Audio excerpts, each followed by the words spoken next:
हुई है, जैसे जो एक 100% बंद है वो तो पुरानी है। मैं सोचता भी पहली बार पता नहीं लगेगा। अच्छा, अभी कभी आपको आइडिया नहीं हुआ, क्योंकि ये तो भाई साहब ऐसे ना पुरानी बंद हुई होगी, क्योंकि इसके तो इधर से फ्लो आ रहा है। देखो मैं आपको दिखाता हूँ, जैसे ये हम लेफ्ट वाली देखते हैं ना, अगर आप ध्यान से देखो, बाद में जो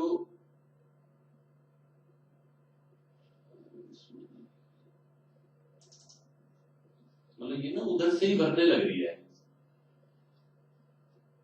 ये देखो, ये जो भरती है ना बाद में, ये वो राइट वाली है जो ऊपर से आती है।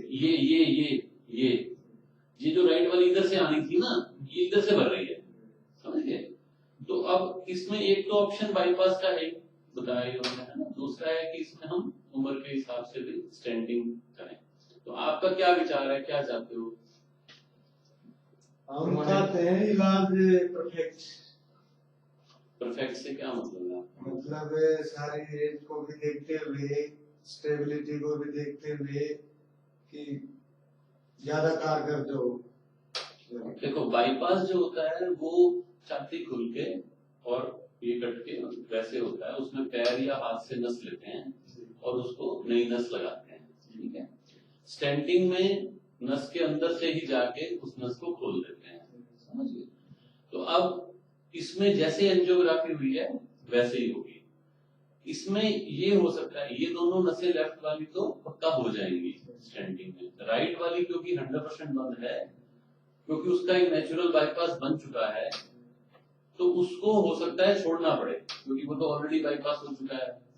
तो अगर इस चीज के लिए आप समझते हो ये सही है तो स्टैंडिंग इनकी हो जाएगी, कोई दिक्कत नहीं, ठीक है। राइट वाली को भी हम ट्राई कर लेंगे, मतलब ये नहीं कहते कि भाई नहीं ट्राई करेंगे, लेकिन वो है कि भाई नहीं भी होती तो अपने को उसकी इतनी टेंशन नहीं, क्योंकि उसका इधर से फ्लो आ रहा है। हाँ, ये कहानी जहाँ भी ये पहले करवाया था एंजियोग्राफी, तो उनकी तो ओपिनियन ये थी कि जो ये 95% जो खलबताई बंद है तो इसमें स्टंटिंग नहीं, बाईपास ही हो सकता है।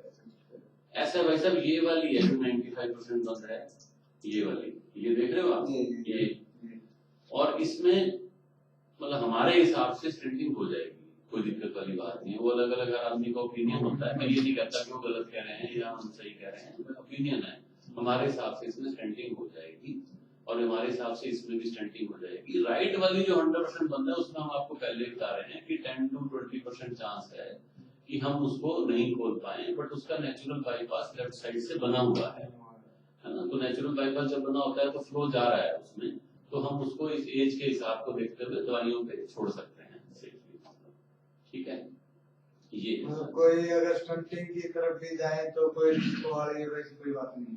ऐसा भाव जी, ये चीज भी आप समझ लो, ये उम्र है और तीनों नसों में ब्लॉकेज है, ऐसा कोई बिना रिस्क वाला तो रास्ता है ही नहीं। जीरो हम कह रहे हैं भाई साहब 0% रिस्क, 0% रिस्क तो अपन कह रहे हैं कि यहाँ से गाड़ी जाना है, 0% रिस्क वाला रास्ता बताओ, 0% रिस्क वाला तो कोई रास्ता नहीं, प्रोबेबिलिटी। हाँ, तो मैं यही आपसे कह रहा हूँ कि इस हिसाब से इनकी स्टेंटिंग अगर इन दोनों नसों में हो जाती है, जो कि हमें लग रहा है कि हो जाएगी, विद हर प्रोसीजर में 5 to 7% का रिस्क रहता है, वो बाईपास में भी रहेगा इनके लिए, वो भी इनके लिए छोटी चीज नहीं है, और एंजियोप्लास्टी में भी रहेगा। तो अगर 5 to 7% का रिस्क हम समझते हुए अगर कराना चाहें तो स्टेंटिंग हो जाएगी, और स्टेंटिंग में मुझे लगता है कि कोई ऐसी उसके बाद दिक्कत आनी नहीं चाहिए। राइट वाली खुल जाए तो बहुत ही बढ़िया हो गया, तीनों खुली, नहीं खुली तो भी इन दो पे इनका काम चल जाएगा, ये होगी। तो ये कॉस्ट वगैरह कितनी लगेगी? देखो ऐसा वैसा इसमें ना, मतलब हम मान के चल रहे हैं कि 3 स्टेंट लगेंगे, ठीक है ना।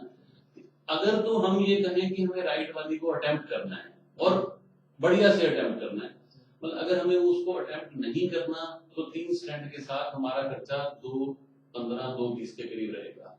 अगर हम उसको अटेम्प्ट करते हैं तो आप ये सोच लो कि वो नहीं भी खुलती तो भी 15-20 हजार का खर्चा है, खुल जाती है तो 40,000 का खर्चा है एक्स्ट्रा इसके ऊपर। और बाईपास का करीब 3.5।